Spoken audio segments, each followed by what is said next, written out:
Hello guys, welcome back. It's me Cyril George.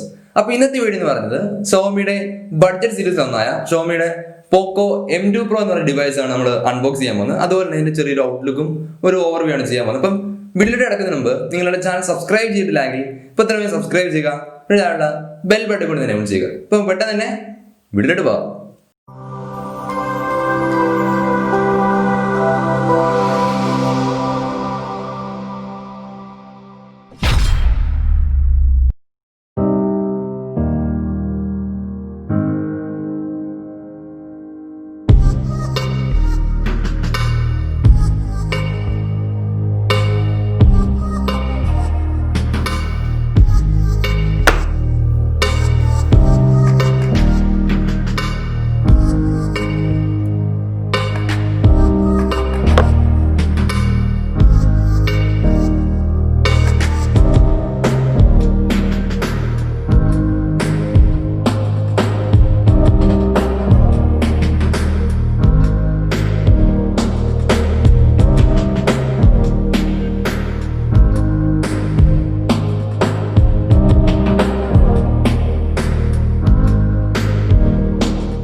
ഇതാണ് നമ്മുടെ പോക്കോ M2 Pro. ഇതിന്റെ colour എന്ന് പറയുന്നത് ഔട്ട് ഓഫ് ദ ബ്ലൂ ഒരു കളർ വേരിയന്റ് ആണ് എനിക്ക് ലഭിച്ചിരിക്കുന്നത്. അപ്പോൾ ഇതിലൂടെ നമുക്ക് ബോക്സിനകത്ത് ലഭിക്കുന്നത് ഒരു 33 വോൾട്ടിന്റെ ഒരു ഫാസ്റ്റ് ചാർജർ ഉണ്ട്. അതുപോലെ തന്നെ ഒരു ടൈപ്പ് സി ഒരു ചാർജിങ് കേബിൾ ലഭിക്കുന്നുണ്ട്. ഇതുകൂടാതെ നമുക്കൊരു TPU ഒരു ട്രാൻസ്ഫർ ആയിട്ടുള്ള TPU കേസ് നമുക്ക് ബോക്സിനകത്ത് തന്നെ ലഭിക്കുന്നുണ്ട്. ഇതിന്റെ ബോട്ടം ഭാഗത്തേക്ക് വരുമ്പോഴേക്കും നമുക്ക് അവിടെ ഒരു മോണോ സ്പീക്കേഴ്സ് കാണാൻ സാധിക്കുന്നുണ്ട്. അതുപോലെ നമുക്കൊരു പ്രൈമറി മൈക്രോഫോൺ കാണാൻ സാധിക്കുന്നുണ്ട് അതിനോട് ചേർന്ന് തന്നെ. അതുകൂടാതെ നമുക്കൊരു ടൈപ്പ് സിയുടെ ചാർജിങ് സ്ലോട്ടും കാണാൻ സാധിക്കുന്നുണ്ട്. ഇതുകൂടാതെ ഒരു 3.5 mm ഒരു ഓഡിയോ ജാക്കും അവരോട് പ്രൊവൈഡ് ചെയ്തിട്ടുണ്ട്. പിന്നീട് ഇതിന്റെ റൈറ്റ് സൈഡിലേക്ക് വരുമ്പോഴേക്കും നമുക്കൊരു വോളിയം റോക്കേഴ്സ് ബട്ടണും അതുപോലെ തന്നെ ഒരു ഫിംഗർ പ്രിന്റ് സെൻസറോട് കൂടിയ ഒരു പവർ ബട്ടണും നമുക്ക് അവിടെ കാണാൻ സാധിക്കുന്നതാണ്. അതായത് ഇതിനകത്ത് നമുക്ക് പവർ ബട്ടണിൽ തന്നെയാണ് ഫിംഗർ പ്രിന്റ് സെൻസറും വരുന്നത്. ഒരു സൈഡ് മൗണ്ട് ആയിട്ടുള്ള ഫിംഗർ പ്രിന്റ് സെൻസറാണ്. പിന്നീട് ഇതിന്റെ ലെഫ്റ്റ് സൈഡിലേക്ക് വരുമ്പോഴേക്കും നമുക്ക് അവിടെ സിം സ്ലോട്ട് കാണാൻ സാധിക്കുന്നതാണ്. അതായത് 2 സിമ്മും അതുപോലെ നമുക്കൊരു SD കാർഡും അതൊരു മൈക്രോ SD കാർഡും നമുക്ക് അതിനകത്ത് യൂസ് ചെയ്യാവുന്നതാണ്. പിന്നീട് ഇതിന്റെ ടോപ്പ് ഭാഗത്തേക്ക് വരുമ്പോഴേക്കും നമുക്ക് അവിടെ ഒരു സെക്കൻഡറി മൈക്രോഫോണും അതുപോലെ തന്നെ ഒരു IR ബ്ലാസ്റ്ററും കാണുവാൻ സാധിക്കുന്നതാണ്.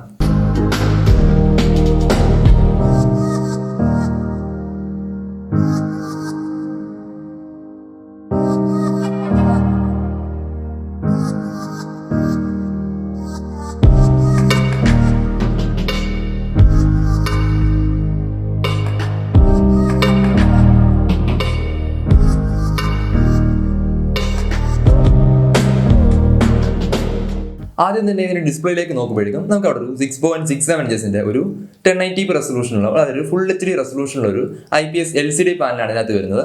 അതുപോലെ തന്നെ HDR10 ഇതിൽ സപ്പോർട്ടഡ് ആണ്. പിന്നീട് ഇതിനകത്ത് വരുന്ന ബ്രൈറ്റ്നസ് ലെവൽ എന്ന് പറഞ്ഞ് 450 നിറ്റ്സിന്റെ ഒരു ബ്രൈറ്റ്നസ് ലെവലാണ്. നമുക്ക് അത്യാവശ്യം കുഴപ്പമില്ലാതെ വലുത് കാണാൻ പറ്റിയ ഒരു ബ്രൈറ്റ്നസ് ലെവലാണ്. പിന്നീട് 84.5% ആണ് ഇതിന്റെ സ്ക്രീൻ ടു ബോഡി റേഷ്യോ എന്ന് പറഞ്ഞത്. അതുപോലെ തന്നെ 395 ppi പിക്സൽ ഡെൻസിറ്റി ഉള്ള ഒരു സ്ക്രീനാണ് ഇതെന്ന് പറയുന്നത്. പിന്നീട് ഇതിനകത്ത് നമുക്ക് ലഭിക്കുന്ന റിഫ്രഷ് റേറ്റ് എന്ന് പറഞ്ഞാൽ, അതായത് സ്ക്രീനിന്റെ റിഫ്രഷ് റേറ്റ് എന്ന് പറഞ്ഞാൽ 60 ഹെർട്സിന്റെ റിഫ്രഷ് റേറ്റ് ആണ്. ബഡ്ജറ്റ് സീരീസ് ആയതുകൊണ്ട് തന്നെ ഒരു 90 ഹെർട്സിലോട്ടൊന്നും പോയിട്ടില്ല. 60 ഹെർട്സ് ആ ഒരു ബഡ്ജറ്റ് അത്യാവശ്യം ഉള്ളതുണ്ട്. പിന്നീട് ഇതിന്റെ സോഫ്റ്റ്വെയർ ആൻഡ് പ്രോസസിംഗ് സെക്ഷനിലേക്ക് വരുമ്പോഴേക്കും നമുക്ക് ഇതിനകത്ത് ലഭിക്കുന്ന ഒരു Android 10 ബേസ്ഡ് ആയിട്ടൊരു MIUI 11 ആണ് ഇതിനകത്ത് നമുക്ക് ഇൻബിൽഡ് ആയിട്ട് വരുന്നത്. പിന്നീട് നമുക്ക് ഇതിന്റെ പ്രോസസിംഗ് സെക്ഷനിലേക്ക് വരുമ്പോഴേക്കും നമുക്ക് ഇതിനകത്ത് വരുന്ന ചിപ്സെറ്റ് എന്ന് പറയുന്നത് ക്വാൾകോമിന്റെ സ്നാപ്ഡ്രാഗൺ 720G ആണ്. അതായത് ഒരു 8 നാനോമീറ്റർ പ്രോസസ്സറാണ് നമുക്ക് ഇതിനകത്ത് ലഭിക്കുന്നത്. അതുപോലെ തന്നെ ഇതിന്റെ GPU എന്ന് പറയുന്നത് Adreno 618 ആണ് ഇതിനകത്ത് GPU. പിന്നെ ഇതിന്റെ ക്യാമറ സെക്ഷനിലേക്ക് വരുമ്പോഴേക്കും ഇതിനകത്ത് നമുക്ക് ലഭിക്കുന്ന ഒരു ക്വാഡ് ക്യാമറ സെറ്റപ്പ് ആണ് അവർ ഇതിനകത്ത് പ്രൊവൈഡ് ചെയ്തിട്ടുള്ളത്. അതായത് ഇതിന്റെ പ്രൈമറി ക്യാമറ എന്ന് പറയുന്നത് 14 മെഗാപിക്സലിന്റെ f1.8 അപ്പേഴ്സ് വരുന്ന ഒരു PDA ഫോക്കസോട് ഒരു വൈഡ് ആംഗിൾ ക്യാമറ, അതായത് സാധാ നോർമൽ ക്യാമറയാണ്. ഇതിന്റെ രണ്ടാമത്തെ ക്യാമറ എന്ന് പറയുന്നത് 8 മെഗാപിക്സലിന്റെ f2.2 അപ്പേഴ്സ് വരുന്ന 119 ഡിഗ്രി ഫീൽഡ് ഓഫ് വ്യൂ വരുന്ന ഒരു അൾട്രാ വൈഡ് ആംഗിൾ ക്യാമറയാണ്. അതുപോലെ തന്നെ അടുത്ത ക്യാമറ എന്ന് പറയുന്നത് 5 മെഗാപിക്സലിലെ f2.4 അപ്പേഴ്സ് വരുന്ന ഒരു മാക്രോ ക്യാമറയാണ്. പിന്നീട് 2 മെഗാപിക്സലിലെ f2.4 അപ്പേഴ്സ് വരുന്ന ഒരു ഡെപ്ത് ക്യാമറയും ഇതിനകത്ത് നമുക്ക് കൊടുത്തിട്ടുണ്ട്.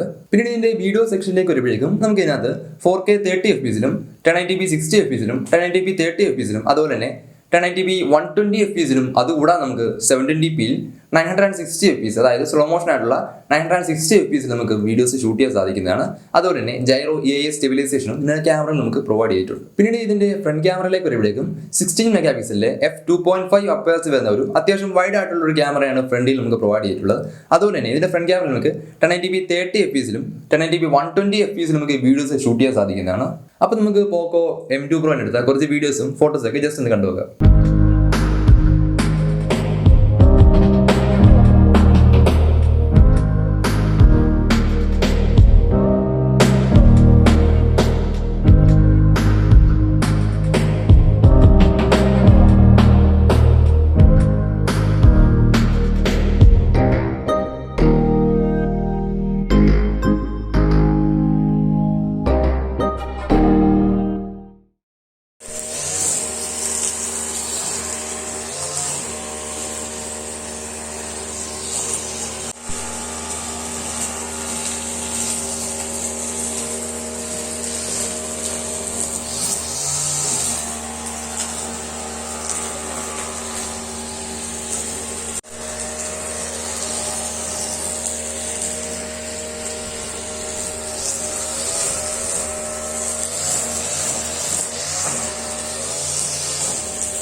പിന്നീട് ഇതിന്റെ സൗണ്ട് സെക്ഷനിലേക്ക് വരുമ്പോഴേക്ക് നമുക്ക് ഇതിനകത്ത് ലഭിക്കുന്ന ഒരു സിംഗിൾ ആയിട്ടുള്ള അതൊരു മോണോ ആയിട്ടുള്ള ഒരു മെയിൻ സ്പീക്കറാണ് ലഭിക്കുന്നത്.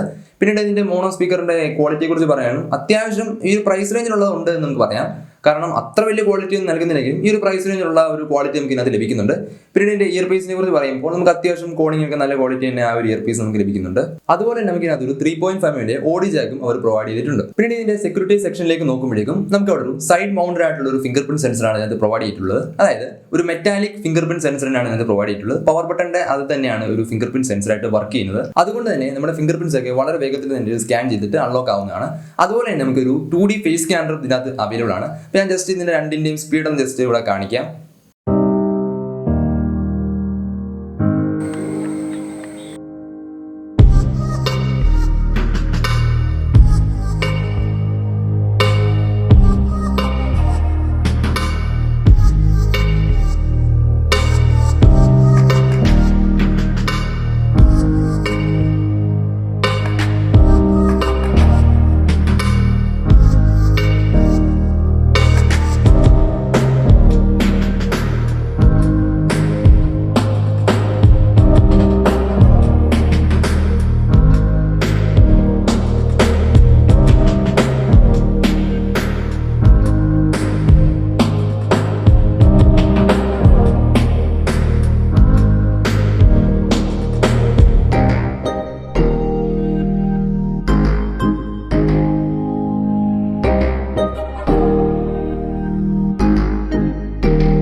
പിന്നീട് ഇതിന്റെ ബാറ്ററി ആൻഡ് ചാർജിംഗ് സെക്ഷനിലേക്ക് വരുമ്പോഴേക്കും നമുക്ക് ഇതിനകത്ത് ലഭിക്കുന്ന ഒരു 5000 mAh ലിഥിയം പോളിമർ ബാറ്ററിയാണ് നമുക്ക് ഇതിനകത്ത് ലഭിക്കുന്നത്.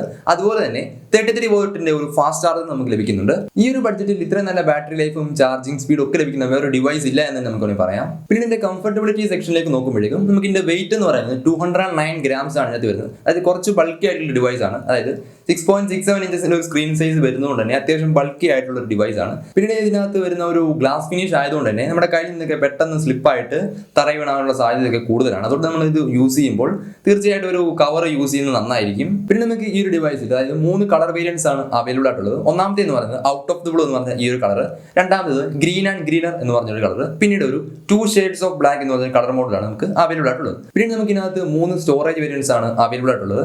ഒന്നാമത്തെ വേരിയന്റ് എന്ന് പറയുന്നത് 4GB RAM and 64GB Indian memory വരുന്ന ഒരു വേരിയന്റ്. രണ്ടാമത്തെ എന്ന് പറയുന്നത് 6GB RAM ആൻഡ് 64GB വരുന്ന രണ്ടാമത്തെ വേരിയന്റ്. പിന്നീട് അവസാനം നമുക്ക് വരുന്നത് 6GB RAM ആൻഡ് 128GB വരുന്ന ഒരു വേരിയന്റ് ആണ്. അപ്പോൾ ഇതിന്റെ പ്രൈസും കാര്യങ്ങളൊക്കെ ഞാൻ ഡിസ്ക്രിപ്ഷനിൽ കൊടുത്തിട്ടുണ്ട്. അപ്പോൾ നിങ്ങൾക്ക് അവിടെ പോയാൽ ചെക്ക് ചെയ്യാവുന്നതാണ്. അതിന്റെ ലിങ്ക് ഞാൻ ഡിസ്ക്രിപ്ഷനിൽ കൊടുത്തിട്ടുണ്ട്. അതായത് ഈ ഒരു പ്രൊഡക്റ്റിന്റെ ലിങ്ക് ഞാൻ ഡിസ്ക്രിപ്ഷനിൽ കൊടുത്തിട്ടുണ്ട്. അപ്പോൾ നിങ്ങൾക്ക് ആ ലിങ്ക് ക്ലിക്ക് ചെയ്താൽ നിങ്ങൾക്ക് ഡയറക്റ്റ്ലി ആമസോണിൽ പോയിട്ട് അവിടുന്ന് പർച്ചേസ് ചെയ്യാവുന്നതാണ്. അപ്പോൾ നിങ്ങൾക്ക് ഈ ഒരു പോക്കോ M2 Proയുടെ ഒരു ഔട്ട്ലുക്ക് ആൻഡ് ഓവർവ്യൂ വീഡിയോ നിങ്ങൾക്ക് ഇഷ്ടപ്പെട്ടു എന്ന് വിചാരിക്കുന്നു. നിങ്ങൾക്ക് ഇഷ്ടപ്പെട്ടിട്ടുണ്ടെങ്കിൽ ലൈക്ക് ചെയ്യുക. അതുപോലെ തന്നെ നിങ്ങളുടെ ചാനൽ സബ്സ്ക്രൈബ് ചെയ്യുക.